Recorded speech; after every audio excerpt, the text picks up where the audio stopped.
Pastor Henrique Vieira esculacha a manipulação bolsonarista nas igrejas. Vamos ver juntos esse corte também. Bora. Deus, na tradição judaico-cristã, ou Deus, na espiritualidade bíblica, é aquele que se compromete com os empobrecidos e oprimidos e ouve o grito, o gemido desse povo explorado, maltratado, escravizado. Isso é ideologia? Não, isso é Bíblia. Se você pega a Bíblia, ela é texto sagrado da periferia.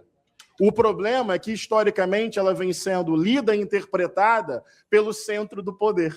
É uma contradição do nosso cristianismo. Jesus, o Filho de Deus, que não fundou uma religião nem viu o cristianismo, ele foi crucificado.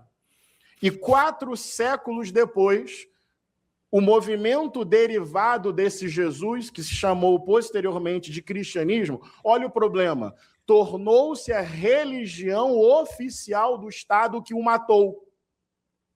Então, o Jesus de Nazaré, da tradição do Êxodo e dos profetas, passa a ser interpretado pelo Império Romano, à luz dos interesses do Império Romano. Então, some a marca da cruz, some o protagonismo das mulheres, some o acolhimento à diversidade, o bem-vindo aos estrangeiros, some a companhia tranquila na presença da escória da sociedade e aparece o Jesus guerreiro, bélico, general, tutor dos corpos, colonizador, escravocrata e branco.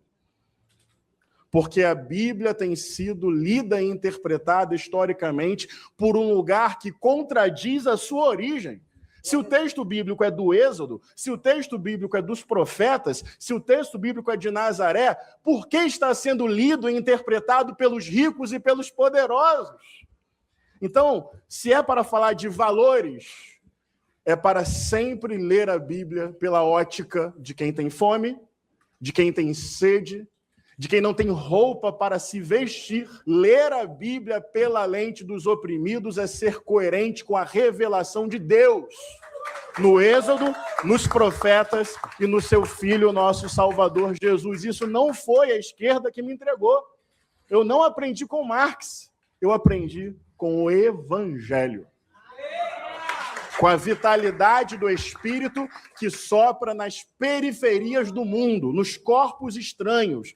Aqueles que o mundo mais rejeita, historicamente, são aqueles que Deus mais usa para corrigir a hipocrisia religiosa e as réguas do mundo. A extrema-direita provoca, o sequestro da fé, submetendo o evangelho a uma plataforma política e ideológica. Isso por si já é um problema. Pecado, idolatria. Mas sequestra para uma plataforma política e ideológica, inclusive contrária ao testemunho da fé, que faz o jogo do império e não tem compaixão de Nazaré. Segundo lugar, gera desrespeito profundo à igreja. A singularidade do púlpito. Eu preferi, para me candidatar, me licenciar. Eu preferi fazer uma articulação política que contou com uma dose de milagre e criar a Frente Parlamentar em Defesa do Estado Laico e da Liberdade Religiosa, inédita na história do parlamento brasileiro. E hoje nós monitoramos nacionalmente casos de violação de liberdade religiosa, e cá entre nós, não somos nós as principais vítimas num país como o nosso. Eu não olho para as pessoas de terreiro como inimigas, né, Kleber? Eu olho como irmãos e irmãs que têm direito de professar a sua fé. Eu fico feliz de ser autor, junto com o Guilherme Boulos, da lei que instituiu o Programa Nacional das Cozinhas Solidárias, que o governo Lula já está tocando.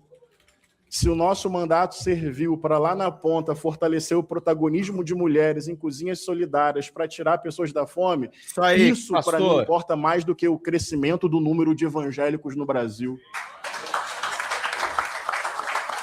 Fantástico. E ao desrespeitar a igreja, também desrespeita a democracia. A extrema-direita sequestra a fé, desrespeita a igreja, provoca inimizade, partidariza o púlpito, transforma política em batalha espiritual, que é perigosíssimo. E ao fazer isso, também desrespeita a democracia e a diversidade do povo brasileiro. É fundamental, e eu sempre digo para eles o seguinte: eu teria vergonha de usar o Estado e a lei para convencer alguém a crer como eu. Isso sequer faz sentido. Seria verdadeiro. Você quer converter as pessoas? Dê testemunho com a sua vida, não usa o Estado para isso. Porque sequer seria eficiente. E esse é o projeto da extrema-direita e que mobiliza o ódio. Aliás, o ódio é o combustível político da extrema-direita. Sim. Eu raramente sou atacado como deputado, mas sempre me atacam como discípulo de Jesus e acham que eu não posso ser pastor, porque eles querem monopolizar o repertório do que é ser cristão. Mas nós precisamos enfrentar isso. E qual é o nosso método caminhando para o final? Se esse é o projeto da extrema-direita, numa conjuntura que isso tem avançado no mundo e no Brasil, é bom a gente saber disso. A extrema-direita é um fenômeno global. No mundo, no Brasil, ela está encontrando um grande problema. A gente. E o presidente Luiz Inácio Lula da Silva. E aí tem uma diferença fundamental. Tem várias diferenças fundamentais entre Lula e o nosso adversário político. E sabe uma que eu tenho muito orgulho de citar? São várias. Lula não quer a igreja para ele porque ele sabe que a igreja é de Jesus. Eu vou repetir isso. Nós não queremos, e eu acho que com isso eu estou seguindo a orientação do meu presidente, nós não queremos tirar a igreja do bolsonarismo e entregá-la para o Lula. O Lula não vai aceitar. Lula vai dizer, a igreja não é minha, é de Jesus. Exato. Eu não quero ser, não é para trocar de dono do Bolsonaro para ele.